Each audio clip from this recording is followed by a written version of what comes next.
This is an ultimate global podcast. Hello, and welcome to our special weekly podcast on trending international and social affairs. You're listening to Saurabh Kaura and George Mavros from Sydney. So welcome again to this exciting series of episodes that we are covering on empowering women. A lot of the times we have been specifically criticized on different platforms that we don't have enough women on our podcast.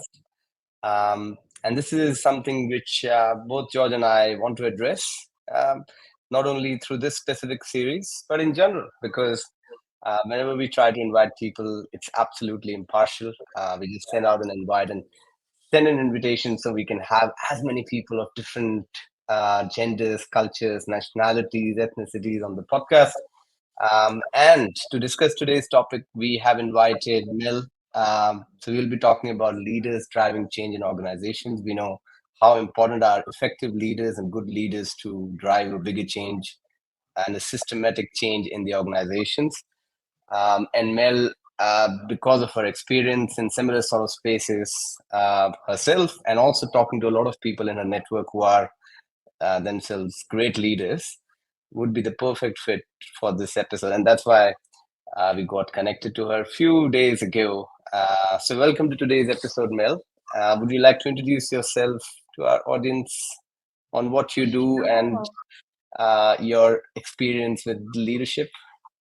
Yeah. So my name's Melanie Smith. I'm the founder of Metanoia Consulting Services. I have spent my career before I founded my organization working in people and culture. And I specifically worked in a few spaces in the change space. So I have quite a bit of first-hand experience of driving change in organizations. But even when I haven't been the change management space, in senior people and culture roles, you're very, very often finding yourself navigating change with leaders. So very experienced in that space. Sorry.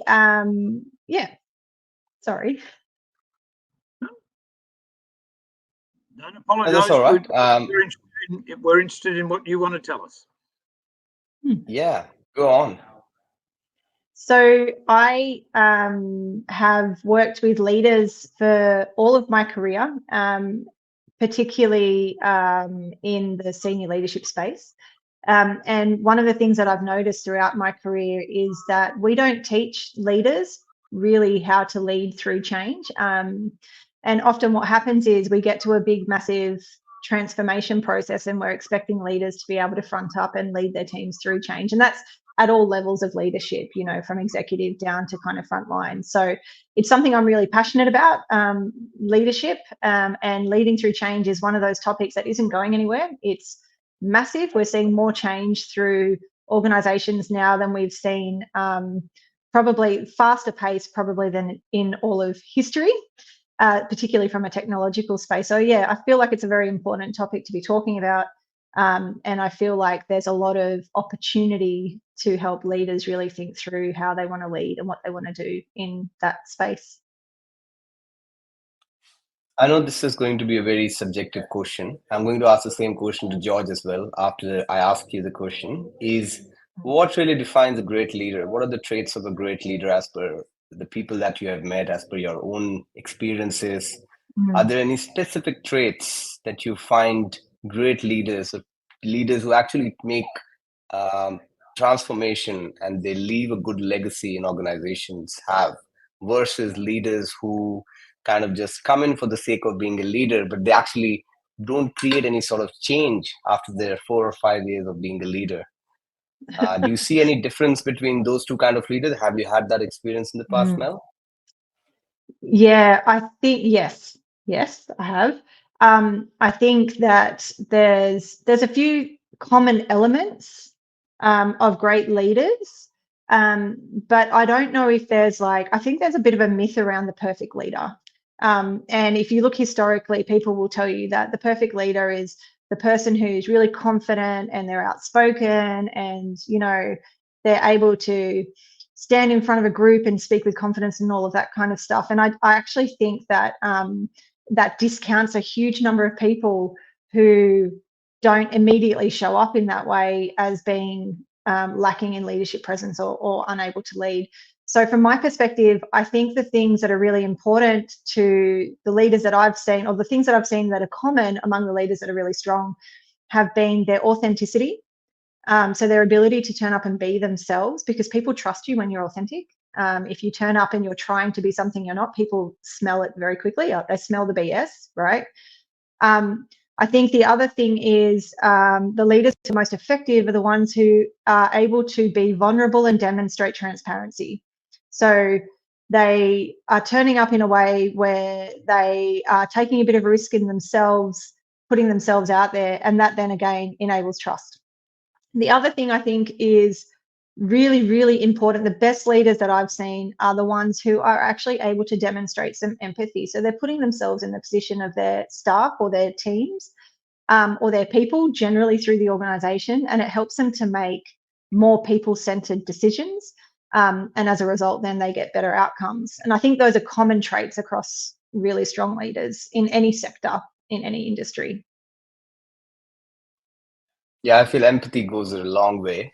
If you can be empathetic, not only with your team members, but just people around you. When we are sitting with customers and you just try to be empathetic, compassionate towards them, and just putting yourself in their shoes and understanding where their point is coming from.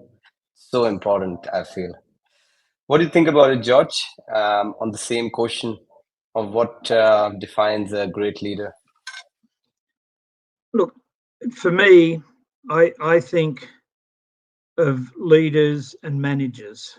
And to me, managers are more about compliance, and they're more about directing people, and they're more about ticking boxes.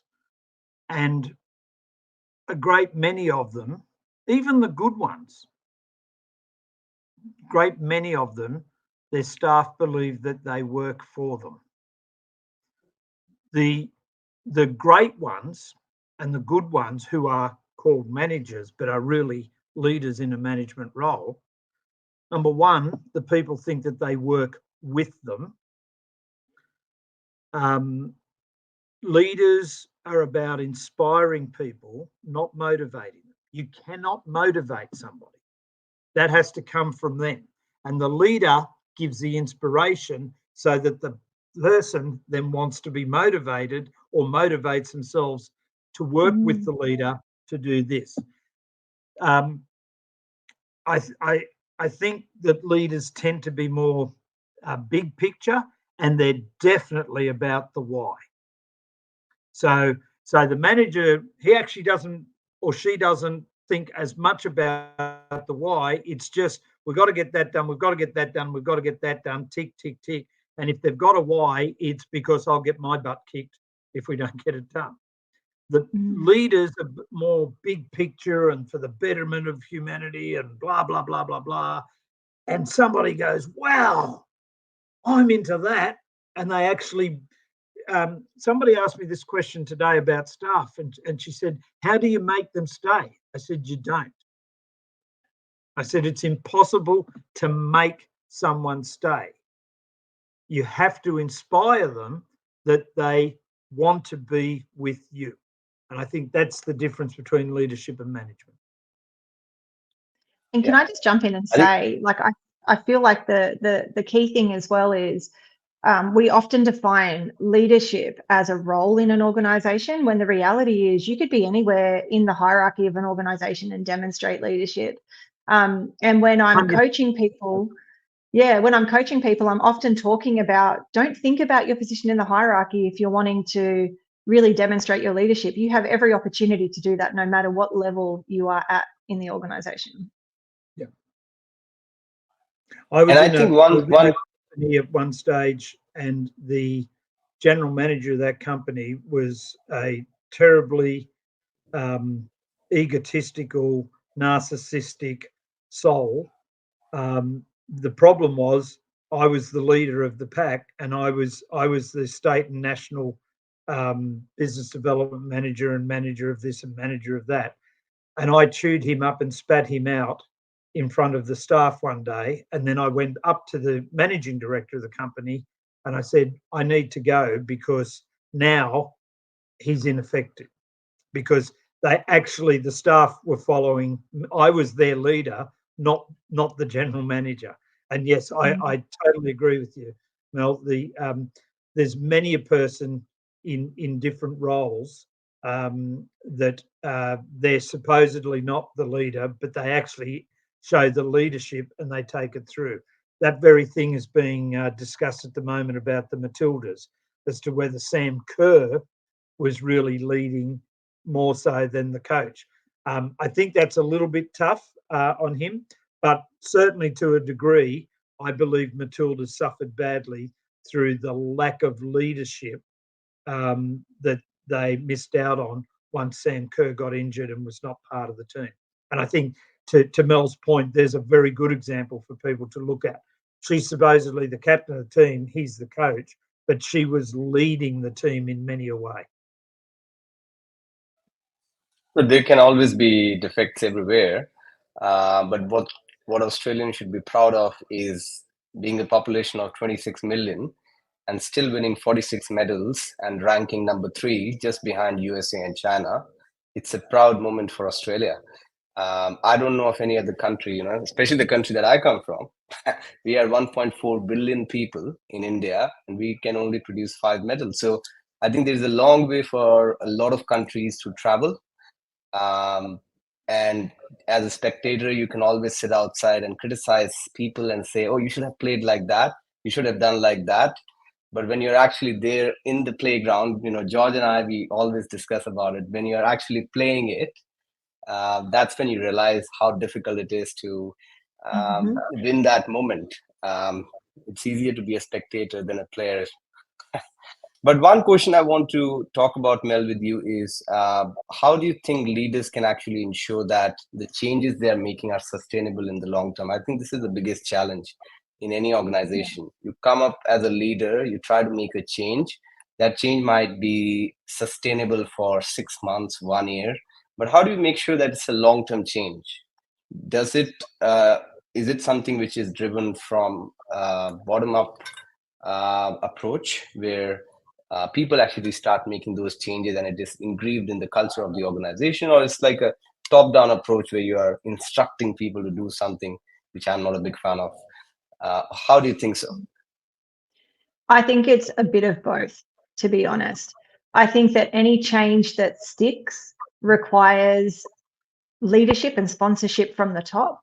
But if and I've seen it so many times where leaders are sitting behind closed doors and they decide a strategy and, they like take a restructure, for example. We're going to sit behind closed doors and we're going to design an organization and we're going to go out and tell everybody what they need to do and how they need to do it. And I talk a lot in my content on LinkedIn about the importance of getting the experience and the insights of people who are on the front line in an organization. So I think the most effective changes are where you have the blue sky thinking from the top, which is sense checked with people who are coming up through the ranks, who have that frontline customer experience. You're able to understand what the impact of some of these changes might be. You get the real life piece, right? So you're marrying the aspiration with the reality to make sure that what you're looking at is actually achievable. The other thing is, I think a lot of change doesn't stick because there isn't an overarching kind of view of what are the current behaviours that we have that we need to shift, because the behavioural piece is where people will default back to all the time. So you can put a new strategy in place, you can put a new structure in place, you can put new ways of working in place, but unless you actually address the transition, so where we are versus where we need to be and what those new behaviours look like, the new ways of working look like, the new focus on our culture, which parts of our culture do we need to shift and change intentionally, then the change won't stick, because people don't like change, right? And there's lots of, I can't think of one off the top of my head, but there's lots of quotes around, it's not the change itself that is the issue, it's the transition from the current state to that newly identified change state. And I feel that when change is run from the perspective of this is a compliance activity, you have to do it, everybody has to get on board. I've even heard of get on the bus. If you're not on the bus, get out. that kind of mentality, it doesn't take people very far. And I think that when you look at change as a system, with these underlying, like humans are in a system and they have feelings and thoughts and whatnot, if you can address the behaviours of where they are, where they need to be, the culture, and all the rest of it, then it'll be much, much more successful. So answer is a little bit of a hybrid of it's a bottom up and top down combination. And do you think that technology has got a big role to play in that in the coming years? Because we see a lot of technology changes happening within the organization. And often we see that, because I sell a technology as well. I was selling a technology before as well now for 3-4 years now. I always see that whenever you ask for a change in the organization, say, for example, regarding a learning management system, it's very hard for you to sometimes tell to them because they're not ready to change themselves. It's more of a discussion around how can we drive a business case in the organization? How can we influence those key stakeholders, the leadership team, the IT, the finance, the learning team all together, and then bring them on the same boat to execute that change. So do you think that art of bringing everyone together, articulating your thoughts, and actually driving the business case is so important when it comes to technology and bringing change through technology? I think and I've worked on some technology changes in the past, and I think the really interesting thing about technology change is that it's not just a change in tech, it's a systems change, right? And where I've seen technological change or systems implementation be really unsuccessful is when we take a system that's designed to do a certain thing and we go, but this is our current process and our current policy and we need to jam it all in and make all of these adjustments to the system to fit our current state. And then there's all these workarounds, like the people who are implementing the systems and managing the systems on the back end are having to work around and manually adjust all of these different system processes. And then the system loses its value because it's not actually delivering all of the different things that it was designed to deliver. It's instead been created into some kind of hybrid of an existing system that isn't effective or efficient for the long term. So from a systems change perspective, I think that many organizations miss massive efficiency gains by trying to keep their current process, current system, current knowledge moving forward instead of taking the opportunity to actually go blue sky and really think differently about what it is that they could get out of the system. Yeah, I wanted to know the perspective of George as well on the top-down, bottom-up thing, because he's also consulting different organizations. He works with smaller size companies and also mid to large companies as well. He himself has tremendous experience in the industry for around 30-40 years. So George, what do you think is a better approach when it comes to making changes? Is it top down or bottom up, or just a hybrid approach as Mel suggested? Both. I hate the term management and staff, but sometimes it's the easiest way to explain a situation. And so when I was managing director of Artline, I called everybody together after it was announced that I was going to become managing director and blah, blah, blah. And I got them all together and I said, okay, I'm going to let you in on a couple of secrets. I do not have the mortgage on all the dumb ideas, and I don't have the mortgage on all the good ideas. And you lot don't have the mortgage on all the good ideas, and you don't have the mortgage on all the dumb ideas. Your role, whilst ever I'm in this chair, is to make me the best managing director you can. And my role, while I'm in this chair, is to make you the best team and staff and managers and whatever other titles you got I can. And if you do that to get me going and I do that to get you going, forget all the titles. And to me, the true leaders of this world are the ones that understand when I talk to my staff that I just see each and every one of us as a spoke on a wheel. And if you think of spokes on a wheel, sometimes you're at the top, sometimes you're at the bottom, Sometimes you're leading and sometimes you're following. And if you take that approach from every team member, then there's not about top and bottom and top. You're just in there. But the thing that people need to understand, if one spoke is broken, it starts to put pressure not only on the spokes, but on the hub. And if the hub is the client or the business, then things start to get very, very wobbly. So to me, I don't agree with work-life balance as a statement. I think that's a misnomer.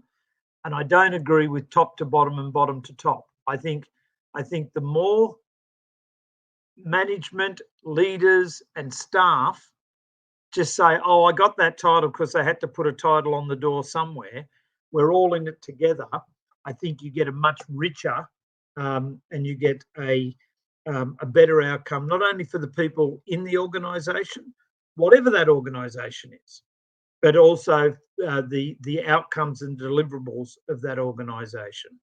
One of my greatest compliments that have ever been paid to me, when I left Artline, the staff that were behind demanded, en masse, demanded a 10% increase. And the new management said, we haven't heard anything about this while George was here. And they said, no, we used to work with George Mavros. We now work for you. And that to me is one of the greatest compliments I've had in business in my entire career, because I knew I'd got that as a team. And that was because my secretary used to make my bloody coffee when I was back in the old days when I was writing the letter.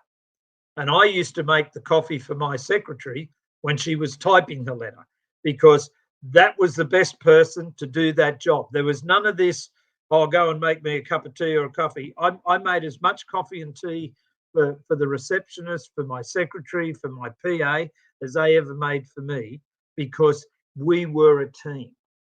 And so nobody thought about me as, sometimes that got a bit interesting, but they didn't think about me as the boss. That was my role, right? And so I agree with, no, I top, bottom, top. I think it's Mel, I think it's like people say, a great leader is this, and this. Well, that may be in that system, but it ain't going to work in that system.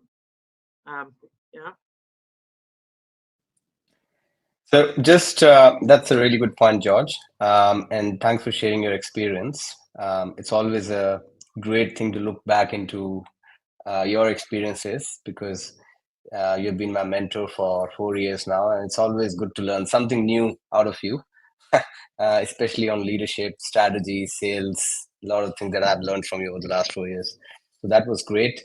I want to move this podcast now to the final phase of discussion, which is more towards the future. So we've talked about the different models of leadership. We've talked about what forms a good leader, what sort of approaches can drive change. Now, looking into the future, Mel, how do you think that the role of leaders would be to drive the change in the next decade? So if you see in the next decade from 2024 to 2034, what sort of things would actually make a leader drive changes? Because there's going to be mix of technologies, cultural integrations, and global immigration and things like that happening. How do you think the leaders can evolve in such an environment where there is more respect for different cultures, more respect for diverse sort of elements, and also more technologies coming every day? Sometimes people are talking about that AI might replace human beings in the next 4 years. I was reading a report yesterday that 9 to 5 might not be a reality by 2034, and there will be a complete gig economy, as per the LinkedIn CEO and founder, who posted on LinkedIn that by 2034 there will be no 9 to 5 jobs. So with such an uncertain environment, how do you think the leaders are preparing themselves or should prepare themselves? Yeah, look, and it's a really massive question, right? And I think that there's a few pieces in that. So I remember reading a book about 4 or 5 years ago by a management specialist who was talking about the demise of big corporates and how it's really not a human thing to do to go work in a big kind of tower somewhere in the middle of a geographical location. And he talked about the fact that he believes that people will start to work more, he didn't talk about a gig economy, but talked about people coming together for particular kind of projects and then dispersing, and people working closer to where they live. Now, this is all before COVID, right? So he kind of anticipated that, and COVID pushed all of that forward.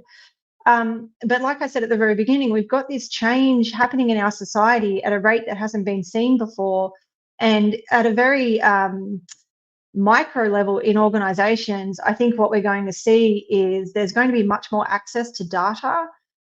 So when we're going through change programs and we're looking at what change looks like as we kind of accelerate that, leaders are going to have their fingers on more data. They're going to be understanding how employees are feeling from day to day.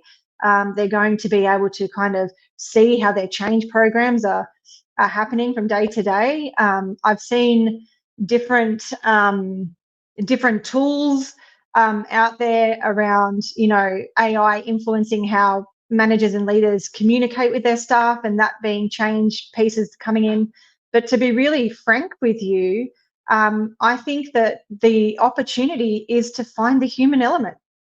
So I think as we move forward in the next 10 years, with the rise of technology, with the rise of AI, with the lack of trust around information that's coming out and people not being confident that, there's a person behind the messages that they're hearing, I think there's going to be this really, really important focus on the human element.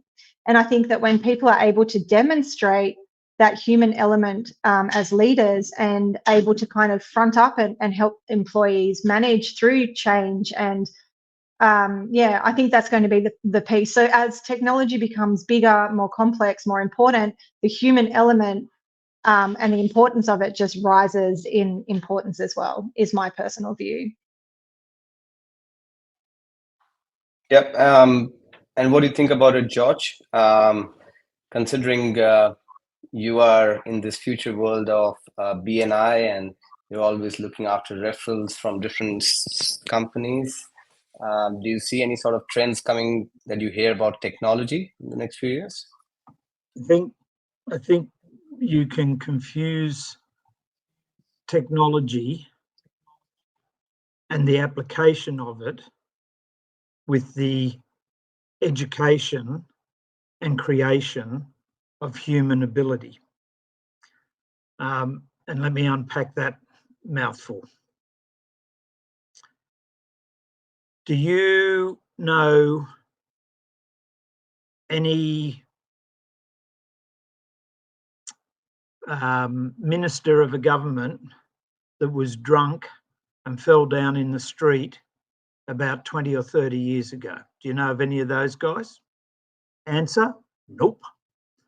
Do you know of any footballer that did something stupid while he was away on a trip 20 years ago? Nope. Do you know of any stories, or have you seen any evidence of the infamous Boonie, who I think is supposed to have consumed 50 cans of beer or something on the way over to a plane? Nope. But we've got all this new technology, and we've got all of this.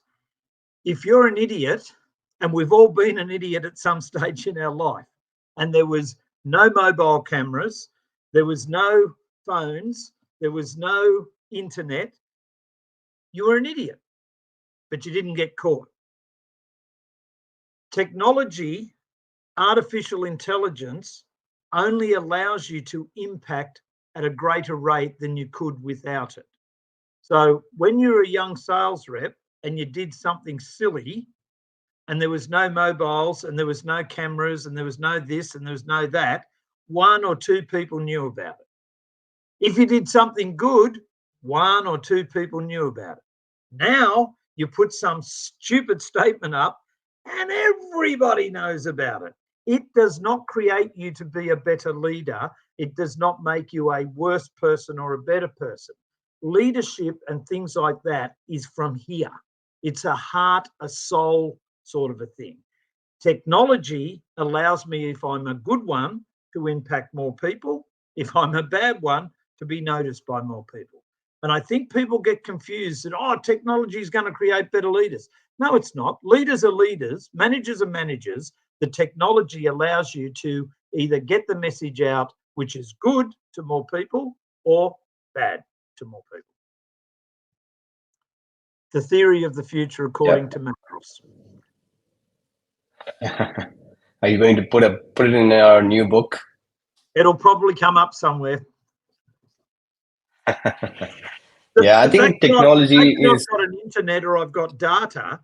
I've got somebody in business who to this day still says retention is not that big a deal. You've got to be looking at bringing more people in to grow a business. If you've got a retention rate of 50 and you've got an audience of 500, that means 250 people are leaving. That means you have to bring in 250 people just to get back to where you were. The fundamentals of sales and marketing: keep what you've got and add to it. Right? Now, that person, I guarantee you, has millions of dollars of people investing in different systems and all of that to provide him with all the data. He just doesn't know how to understand it. Yeah. And that's where I see like technology being a boon or bane in the coming future. Say, for example, look at this podcast, if there was no technology, we wouldn't have even started this podcast 2-3 years ago during COVID. And now we've interviewed more than 120 speakers, and we've also marketed it pretty well on LinkedIn. Everyone knows about the podcast just through LinkedIn because everyone is on LinkedIn. And LinkedIn is a very fast growing platform. Literally, every second person that I meet, they have seen one of my podcast episodes with somebody, or they have seen my post around a networking walk or a coffee or something like that. And that's the power of LinkedIn. That you do something, you put it out, and as George said, everyone knows about it. But this wasn't the case 20 years ago because there wasn't a platform where everyone is present and you put out something. Nobody knows about anything in your life. It was so private in that sense. But LinkedIn doesn't make you any better or worse than you were without it. All it does is it allows you to impact one way or another. So people can watch this podcast, and we could all be totally wrong, and we could all be swearing, and we could all be doing this, and everybody goes, "Wow, there's 3 people that were really bad." Right? This podcast does not make Mel good or bad at what she is. Mel makes her good or bad at what she is. The podcast allows her to distribute that at a far better rate than if we all had to write a piece of paper and stick it in letterboxes. A bad ad is a bad ad. It's just, and a good ad is a good ad. Just with the internet, a lot more people know whether you got it right or wrong quicker. It doesn't make you a better copywriter. It just allows you to get the message out. Well, absolutely. And that was the whole purpose of this episode, George, that we can have a discussion around leadership and making change in an organization. Hopefully we have been able to do justice to that in the last half an hour. And even if we can put it out on LinkedIn, let's see how many organizations can we actually impact and how many leaders can we actually reach out to through this podcast. And Mel, if you want to reshare this episode, just share out with your network and with anyone who is a potential leader or a young leader or any sort of leader. That would be an impactful thing, because what we're trying to do in this podcast is not only discuss or have a discussion right here, but actually spread that discussion in organizations so people can listen to it and possibly use it as a solution. Yeah, fantastic. Perfect. Hope you enjoyed the discussion today, Mel. We hope to see you again on another episode pretty soon.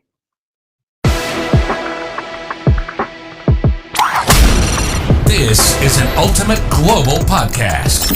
Hello, and welcome to our special weekly podcast on trending international and social affairs. You're listening to Saurabh Kora and George Mavros from Sydney.